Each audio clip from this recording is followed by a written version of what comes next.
దేవుని వాక్యం చదువుకుని ప్రార్థన చేసుకుని కొద్ది నిమిషాలు దేవుని మాటలు మనం వినబోతున్నాం. యెషయా గ్రంథము 49వ అధ్యాయము 16వ వచనం చదువుకుందాం. చూడుము, నా అరచేతుల మీదనే నిన్ను చెక్కి ఉన్నాను, నీ ప్రాకారములు నిత్యము నా ఎదుట ఉన్నవి.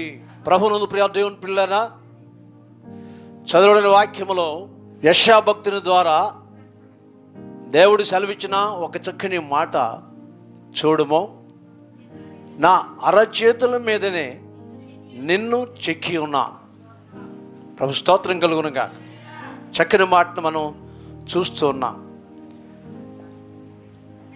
దేవుడు ఖచ్చితంగా ప్రతి మనుషుని మరవకుండా ఉండే దేవుడై ఉన్నాడు. అందుకని వాక్యములో స్త్రీ తన గర్భమును పుట్టిన బిడ్డను కరింపకుండా తన చంటి పిల్లను మరుచున, వారైనా మరచుదురు కానీ నేను నిన్ను మరువను అన్నారు. అంటే దేవుడు మరవకుండా ఉండేవాడు ఎవరి ఎడలా అని చెప్పి మన ఎడల మనం ఒక పాట పాడుకుంటూ ఉంటాం. విడువని దేవుడు, మరువని దేవుడు, కంటికి రెప్పల కాపాడే నాథుడు. విడువని దేవుడు, మరువని దేవుడు, కంటికి రెప్పల కాపాడే నాథుడు. నీ మరచిన మరువని దేవుడు, తండ్రి విడచిన విడువని దేవుడు, ముదిమి వచ్చు వదకు ఎత్తుకుని కృప చూపే కరుణామయుడు. నువ్వని దేవుడు, నువ్వని దేవుడు, కంటికి రెప్పల కాపాడే నాథుడు. ఆమేన్. ఈ మాట పలికిన తర్వాత మరలా పలికిన మాట అన్నమాట మనం ఇప్పుడు నేర్చుకునేది. ఈ మాట పలికిన తర్వాత నేను మరోను, స్త్రీ తన బిడ్డను మరుచున, నేను మాత్రం మరవను. వారు మర్చిపోతే మర్చిపోవచ్చును, కానీ నేను మాత్రం మరవను అన్న తర్వాత పలికిన మాట ఏంటి అంటే, చూడుమో, అసలు నీ జీవితం ఎలాంటిదో, ఏ స్థితిలో ఉందో, నువ్వు ఎక్కడి నుంచి వచ్చావో, ఎలాగూ నీ జీవితాన్ని నేను మలుచుకున్నాను అనే మాటను వ్యక్తం చేశాడు అన్నమాట. చూడుమో, నా అరచేతుల మీదనే నేను నిన్ను చిక్కుకుని ఉన్నాను. ప్రభు స్తోత్రం కలుగునుగా. ఎక్కడ చిక్కుకున్నాడంట? అరచేతుల మీదనే చిక్కి ఉన్నాను అంటాడు. ప్రభు స్తోత్రం కలుగునుగా. ఒక విషయం దేవుడు మనుషులు చేశాడు కదా. మనుషులు చేసినప్పుడు కూడా ఎలా చేసుకున్నాడు అని చెప్పంటే, తన స్వరూపమందు తన పోలిక చొప్పున నరుణ్ణి చేసెను అని చెప్పంటాడు. అంటే ఏ విధంగా తన పోలిక తనకి ఎలా కనపడుతుంది? ఆలోచించండి. ఎలా కనపడుతుంది?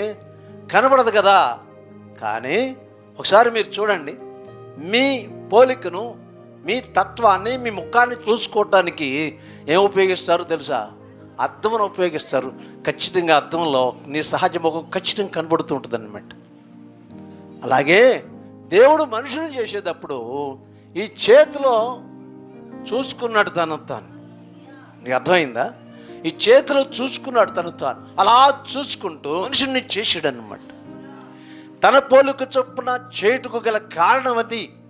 అందుకు అన్నాడు ఇక్కడ, చూడుమో, నేను నా అరచేతుల మీదనే చిక్కుకుని ఉన్నాను. చక్కని మాట. ప్రభు స్తోత్రం కలుగునుగా. మొదటి పేతురు పత్రిక 1:18 ఒకసారి చూడండి. పితృ పారంపర్యమైన మీ వ్యర్థ ప్రవర్తనను విడిచిపెట్టినట్లుగా ఎండి బంగారముల వంటి క్షయవస్తువుల చేత మీరు విమోచింపబడలేదు కానీ అమూల్యమైన రక్తము చేత, అనగా నిర్దోషమును నిష్కళంకమునకు గొర్రె పిల్ల వంటి క్రీస్తు రక్తము చేత. దేవుని స్తోత్రం చెప్పడం అది విషయం. దేవుడు క్రీస్తుగా ఈ లోకానికి వచ్చాడు. వచ్చి మానవుడు విమోచన కొరకు అన్నమాట. ఎందుకు వచ్చాడు అని చెప్పండి? విమోచించడం కొరకు. ఎందుకు ఆయన ఈ మనిషిని విమోచించడానికి వచ్చాడు అని చెప్పంటే, ఇక్కడ వ్రాయబడిన మాటలో అరచేతిలో చెక్కున్నాడు కనుక ఆయనే చేసుకున్నాడు గనక, ఈ మనుషుడు తప్పిపోయాడు గనక, ఈ మనుషుడు దేవునికి దూరం అయ్యాడు గనక, ఈ మనుషుడు తన పాపము చేసి పాపము ద్వారా వచ్చే మరణానికి హేతువుగా జీవిస్తూ ఉన్నాడు గనక మరణము తప్పించుట కొరకు, అలాగే విమోచన కలిగించుట కొరకు, రెండవది మూడవది ఏంటంటే ఖచ్చితంగా ఆ మనుషులకు జీవితం ప్రేమ కలిగిన పరలోక మహిమతోనికి నడిపించుట కొరకు యేసుగా ఈ లోకానికి వచ్చాడు. నేను స్తోత్రం కలుగునుగా. అంచేత ఈ మనిషిని తప్పించు కొరకు, రక్షించుట కొరకు, కాపాడు కొరకు వచ్చాడు కనుక ఖచ్చితంగా ఆయన ఏం చేయవలసి వచ్చిందో తెలుసా? మొట్టమొదటి తగ్గించుకోవాల్సి వచ్చింది, రెండవది తను తాను రిక్తునిగా చేసుకోవాల్సి వచ్చింది, మూడవది ప్రజల కొరకు తను తాను శిక్షించుకొనుటకు వచ్చాడు అన్నమాట. దేవుని స్తోత్రం కలుగునగా. హల్లెలూయా. యేసు ప్రభు శిక్ష విధించువాడే, దానికి అర్హుడే, అర్హత కలిగిన వాడే. ఒకానొక సమయంలో అమ్మా ఎవరునూ నీకు శిక్ష విధించలేదా అన్నారు కదా. కానీ ఆ శిక్ష విధించడానికి అధికారం ఆయనకు ఉంది. ఆ సమయంలో ఏమన్నాడు తెలుసా? అమ్మా ఎవరునూ నీకు శిక్ష విధించలేదా అని అడిగాడు. అడిగిన తర్వాత లేదు ప్రభువా అందంతే. దేవుని స్తోత్రం కలుగునగా. అందా లేదు ప్రభువా అంది. రాళ్ళతో కొట్టి చంపమని కోరారు వాళ్ళు. కానీ ఆయన ఏమన్నటువంటి చిక్కు ప్రశ్న వేశాడు. రాళ్ళు పెట్టి కొడటానికి వాళ్ళకి అధికారం ఉంది. ధర్మశాస్త్ర ప్రకారంగా వ్యభిచారం ద్వారా పట్టుబడి రాళ్ళతో చంపుతారు అన్నమాట. ఆమె వ్యభిచారం ద్వారా పట్టుబడిందని తీసుకొచ్చాడు. అందరూ కూడా రాళ్ళు పట్టుకొచ్చాడు. మేము మోషే ధర్మశాస్త్ర ప్రకారంగా రాళ్ళతో చంపడానికి తీసుకొచ్చాం. అంచేత ఈమెను రాళ్ళతో కొట్టి చంపంటావా అని అడిగాడు. చంపండి, ఎందుకంటే నువ్వు ధర్మశాస్త్రం కొట్టేటికి రాలేదంటున్నావు కదా, కనుక ధర్మశాస్త్ర ప్రకారంగా ఈమెను చంపాలి, ఏమంటాను అని అన్నాడు. చెప్పేయండి అని చెప్పంటే ఒక చెంప మీద కొడితే రెండో చెప్ప తిప్పన్నావు కదా నువ్వు, అయితే నీ బోధ మంచిది కాదా? ఖచ్చితంగా అంటారండి వాళ్ళు కదా. ఒక చెంప మీద కొడితే రెండో చెప్ప తిప్పన్నావు కదా, నీ బోధ అంత మంచిది కాదా అని చెప్పి ఖచ్చితంగా అంటారు. అందుకని కొట్టండి అని అన్నప్పుడు ఒక చక్కని పదాన్ని మాత్రం ఉపయోగించాడు. మీలో ఏ లోపం, ఏ పాపం, ఏ నేరం చేయని వాడు మాత్రమే మొట్టమొదట ఆమె మీద రాయండి అని అన్నాడు. గుండెలు అవిసిపోయాయి, మనసులో వేదన వచ్చేసింది ఒక్కొక్కడికి. కారణం ఏంటంటే అందరూ కూడా పాపం చేసేవారు అన్నమాట. వాక్యంలో అందరూ పాపం చేసి దేవుడు అనుగ్రహించిన మహిమను పొందలేకపోతున్నారు ఉంది కదా బైబిల్లో. ప్రభు స్తోత్రం కలుగునుగా. ఈ సమయంలో రాయటానికి వచ్చిన ప్రతి ఒక్కరూ కూడా ఏం కలిగి ఉన్నారని అర్థమవుతుందంటే, పిల్లరా ఖచ్చితంగా అపరాధం కలిగి ఉన్నారు, పాపం కలిగి ఉన్నారు, లోపం కలిగి ఉన్నారు. ఏదో ఒక పాపం చేసి దేవుని యొక్క చిత్తమును నెరవేర్చకుండా ఉన్నవారై ఉన్నారు కనుక ఆత్మ విమర్శ చేసుకుని రాయి పడేసి వెళ్ళిపోతున్నారంట. ఒకడు వెళ్ళిపోవటం ప్రారంభించగానే అందరూ కూడా వెళ్ళిపోవటం ప్రారంభించారు. ఏమొస్తుందో ఏమో, ఈయన అసలే ఒక రకమైనటువంటి మనిషి, బాధ వేరుగా ఉంది, పద్ధతి వేరుగా ఉంది, చచ్చిపోయినప్పుడు సైతం లేపే శక్తి కలిగి ఉన్నాడు. ఈ మాటకు వ్యతిరేకంగా ఒకవేళ రాయితే నేనేమైపోతాను, నా కుటుంబం అయిపోతాను, నా బిడ్డలేమైపోతారు ఎంత ఆలోచించారో తెలుసా వాళ్ళు. ఆలోచించి ఏం చేశారంటే ఒక్కొక్కరిగా రాయి పడేసి వెళ్ళిపోయారంట. వాక్యంలో ఉంది, చిన్నవారు మొదలుకొని పెద్దవారు వరకు ఆ రాయి విడిచిపెట్టి వెళ్ళిపోయారంట. రాయిలు కింద పడేసి.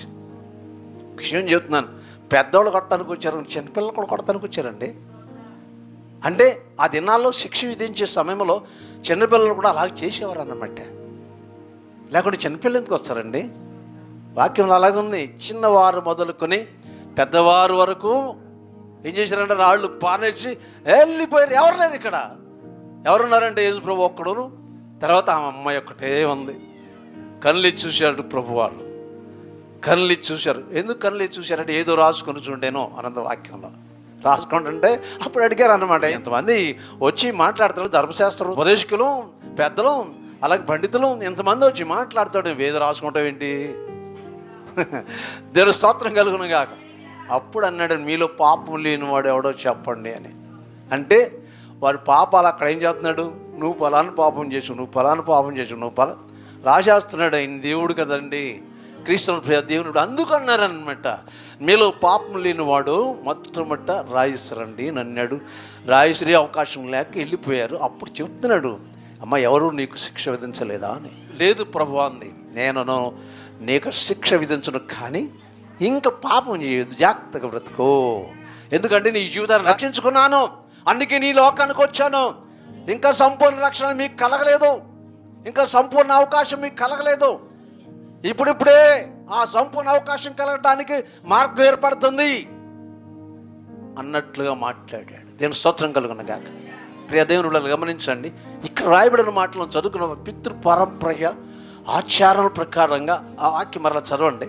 పితృ పారంపర్యమైన మీ వ్యర్థ ప్రవర్తనను విడిచిపెట్టినట్లుగా ఎండి బంగారముల వంటి క్షయ వస్తువుల చేత మీరు విమోచింపబడలేదు, కానీ అమూల్యమైన రక్తము చేత, అనగా నిర్దోషమును నిష్కలంకమునకు గొర్రె పిల్ల వంటి క్రీస్తు రక్తము ద్వారా అది మీరు విమోచింపడి ఉన్నారు. ప్రభు స్తోత్రం కలుగును గాక. ఎక్కడా ఎలాగూ చెక్కున్నాడు తెలుసా? యేసయ్య తన హస్తములతో చెక్కుని మనల్ని తిరిగి సంపూర్ణ విమోచన కలిగించారన్నమాట. ప్రభు స్తోత్రం కలుగును గాక. హల్లెలూయా. మోయలేని సిలువ మోపి గాయములను ఎన్నో చేసి, మోయ నీ సిలువ మోపి గాయములను ఎన్నో చేసి, నరువా రాళ్ళదారి నడిపి నడువా, నీ రాళ్ళదారి నడిపి ఇదేనా న్యాయమిదేనా కరుణామయం యేసు ప్రభుని సిలువ కరుణామయుడు యేసు ప్రభుని సిలువ ఇదేనా అన్యాయమిదేనా. ఆమేన్. హల్లెలూయా. క్రీస్తు ప్రియ దేవుని పిల్లరా, ప్రభువైనటువంటి యేసుక్రీస్తు వాడు మానవ రక్షణార్థముగా వచ్చిన విషయం అందరికీ తెలుసు. కానీ రక్షణార్థం వచ్చిన ఆయన రక్షణకు సంకేతమైన కార్యం నిర్వర్తించాలి. అందుకు నేపాలీని మోసారు. ఏమండి, పట్టుకున్నారు. సిలువేయటానికి సిద్ధపడ్డాడు. న్యాయస్థానాల దగ్గర తీసుకుపోయారు. అన్ని న్యాయస్థానాలు తిప్పాడు. ఆఖరిగా పిలాతు దగ్గరికి వచ్చాడు. పిలాతు కూడా తన భార్య ప్రేరేపడం బట్టి అతనుకు ఏ శిక్ష నువ్వు విధించొద్దు, ఆయన దేవుని కుమారుడు అని చెప్పింది. అందుకని ఏం చేసి తెలుసా, ఇతను ఏంది ఏ దోషము నాకు కనబట్టలేదు, చేతులు కడుక్కున్నాడు. నీలో దోషము లేక చేయిన పిల్ల తడియోగో అది గది చాలండి. స్తోత్రం కలవు. నీలో దోషము కనుగొనలేక చేతులు కడిగిన పిలాతు అడుగో, ఆ పాటలో ఉందని కడుక్కున్నాడు. వాళ్ళేమంటారు తెలుసా, ఆ దోషం ఏదో మా మీద మా పిల్లల మీద ఉండునుగా కోరుకున్నాడు అనమాట. తెరందరూ పట్టుకున్నారు. మొళతో కిరీటం మళ్ళీ తెచ్చారు. మొట్టమొదటిగా ఈ పాపని, ఈ చిక్కునే స్థితిలో రక్షించుట కొరకు మొట్టమొదటిగా రక్తం ఎక్కడి నుంచి ప్రవహించబడిందో తెలుసా? 40 దెబ్బలు, కొరడా దెబ్బలు కొట్టాడు ఆయన కదా. ఈ పంతా కూడా రక్తం స్రవించబడింది. శరీరం అంతా కూడా రక్తం దారులుగా కారుతున్న సమయంలో మరలా ఏం చేశారు వాళ్ళు? మొళతో కిరీటాన్ని అల్లిపించారు అన్నమాట. అంటే శరీరముల నుండి, తర్వాత తలలో నుండి రక్తము స్రవింప చేస్తున్న సమయంలో అప్పుడు ఏం చేశారు తెలుసా? శిలువను గొల్గొతా కొరత ఆర్డర్ పొందారు కదా పిలాతు దగ్గర. ఎక్కడ వెళ్ళి అంటే గొల్గొతా పర్వతం మీద వాళ్ళకి శిక్ష అనమాట. అందుకని గొల్గొతా పర్వతం వరకు కూడా ఆయన తీసుకుపోయారు.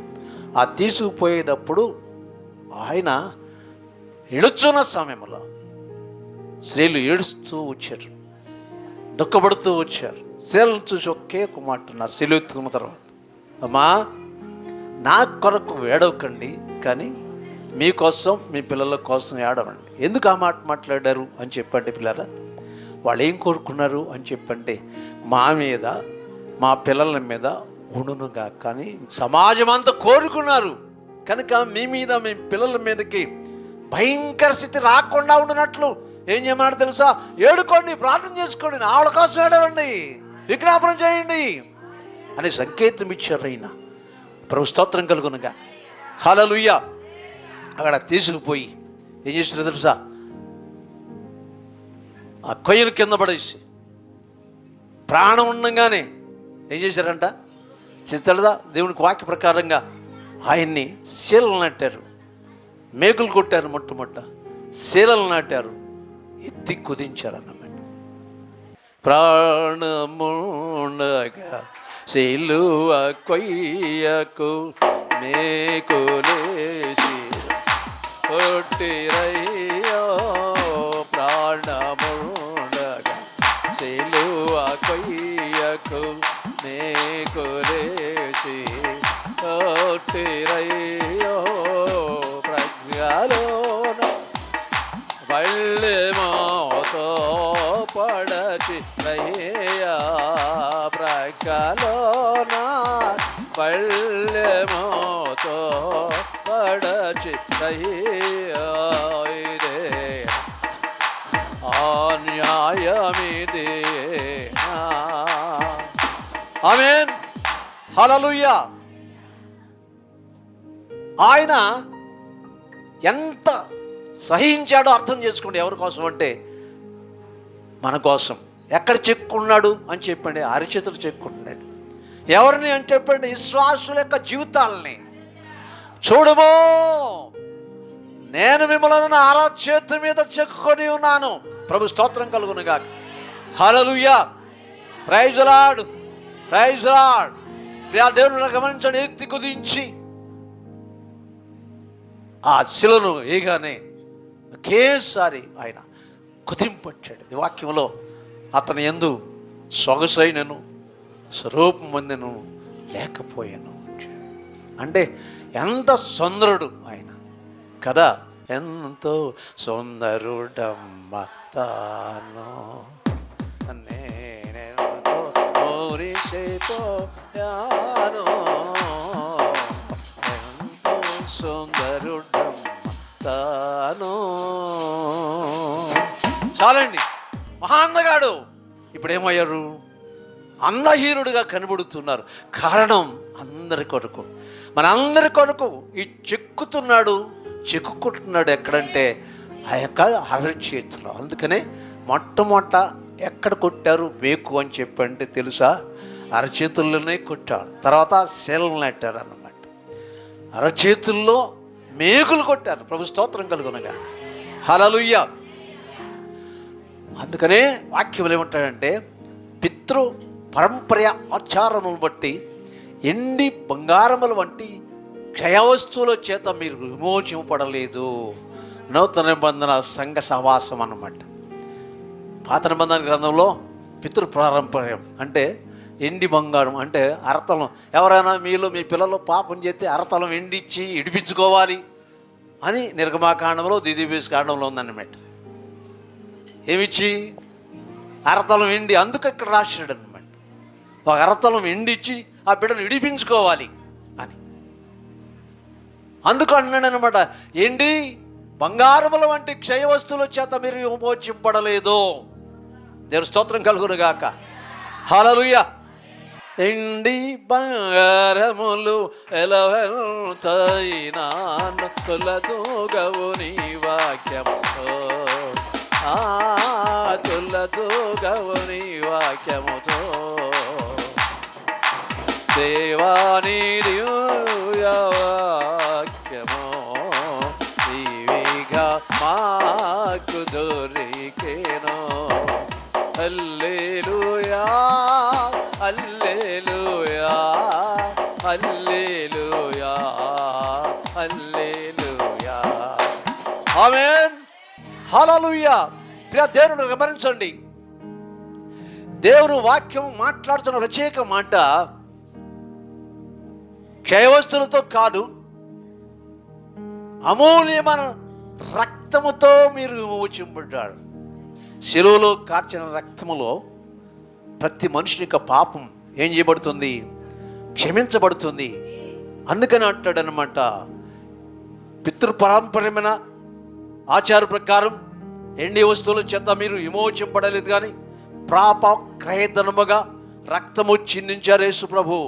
అందుకనే నిర్దోషమును నిష్కళంకమునకు గొర్రె పిల్ల వంటి క్రీస్తు రక్తము ద్వారా, ఆయన గొర్రె పిల్ల కాదు కానీ గొర్రె పిల్ల వంటి క్రీస్తు రక్తము ద్వారా యోహాను భక్తుడు ముందే సెలవిచ్చాడు. యోహాను భక్తుడు యేసు ప్రభువుని చూశాడు. అతడు నడుచుచున్న యేసు వైపు చూచి ఏమన్నాడు తెలుసా? ఇదిగో దేవుని గారు, దేవుని స్తోత్రం కలుగును కాక. ముందేమన్నాడు? లోక పాపం మోసుకొనుపు దేవుని గొర్రె పిల్ల అన్నాడు. మరలా ఏమన్నాడు? ఇదిగో దేవుని గొర్రె పిల్ల. లోక పాపాలని మోసుకుని వెళ్ళాడు ఆయన గొర్రె పిల్లగా. ఆ తర్వాత దేవుని గొర్రె పిల్లగా ఆయన గొల్గొతా పర్వతంకి వెళ్ళి ఏం చేశాడు తెలుసా? నిర్దోషమైన ఆయన తన రక్తాన్ని చిందించాడు. ప్రభు స్తోత్రం కలుగునుగా. అందుకే అంటాడు, ఎక్కడ మనుషుడికి విడుదల కలిగింది? ఇప్పుడు చెప్పండి, సిలువలో నుండి. అంతేనా? సిలువలో పాపికి విడుదల కలిగేను, విడుదల కలిగేను. కలువరిలో నవ జీవన మోదవేను, జీవన మోదవేను. సిలువ పతాకము జయమను కోటెను, సిలువ పతాకము జయమను కోటెను. జయమని పాడెదను, నా విజయము పాడెదను, నా విజయము పాడెదను. జయ హే జయ హే జయ హే జయ హే. ఆమేన్. ఆలోచించండి ప్రియా దేవుని పిల్లారా, చూడుము నేను మిమ్ములను నా అరచేతుల మీద చెక్కున్నాను. ఆ వాక్య భాగంలో నీ ప్రాకారములు నిత్యము నా ఎదుట ఉన్నవి. స్తోత్రం చెప్పండి. ఇప్పుడు మీ ప్రాకారములు నిత్యము నా ఎదుట ఉన్న. ప్రాకారం అంటే ఏంటి? మనము నివసించు స్థలం, గృహం చుట్టూ ఏం కట్టుకుంటాం? ప్రహారీ కట్టుకుంటాం కదా. ప్రాకారములు అంటే అది. ప్రభు స్తోత్రం కలుగునుగా. మీ గృహాలని, మీ ప్రాకారాలని, మీ ఇంటిని మొత్తం నా ఎదుట నేను చూస్తూనే ఉన్నాను. నేను దాస్తున్నాను, కాపాడుతున్నాను, భద్రపరుస్తున్నాను, క్షేమం చేకూరుస్తున్నాను మీ గృహాలకు, కుటుంబాలకు అని పలుకుచున్న చక్కని మాట.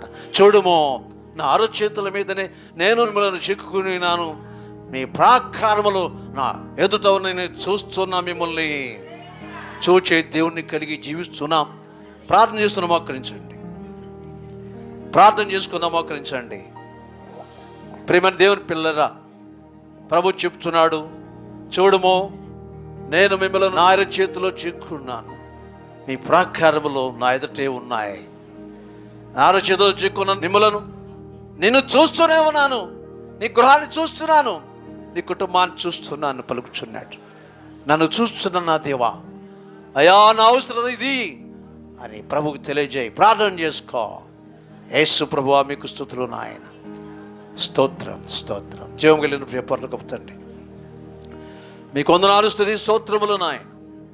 ఈ సమయంలో ప్రభువా మీరు ఇచ్చిన సందేశాన్ని బట్టి వందనాలు ప్రభువా. మేము నీ చిత్తములో మలచబడిన వారమై ఉన్నాం, అరిచేతిలో చిక్కున్న వారమైనాం. మా ప్రాకారములు అంటే మమ్మల్ని చూస్తూ ఉన్నారు నాయన. ఈ బిడ్డలందరూ చూస్తున్నాని కృపా కనుదృష్టి అవసరతలన్నిటి మీద ఉంచండి, సహాయం చేయండి. ఈరోజు ఆరాధనలో పాల్పొందిన బిడ్డలందరూ దీవించండి. యేసుక్రీస్తును ప్రార్థించి వేడుకొనుచున్నాము తండ్రి, ఆమేన్. ప్రభువైన యేసుక్రీస్తు కృప, తండ్రి దేవుని ప్రేమ, పరిశుద్ధాత్మ దేవుని సంవత్సరం వరకును ప్రభును ప్రేమించబడి సదా తోడే ఉండి నడిపించునుగాక. యేసు రక్తమే జయం, శిలువ రక్తమే జయం, యేసు నామమునకే జయం కలుగునుగాక. ఆమేన్.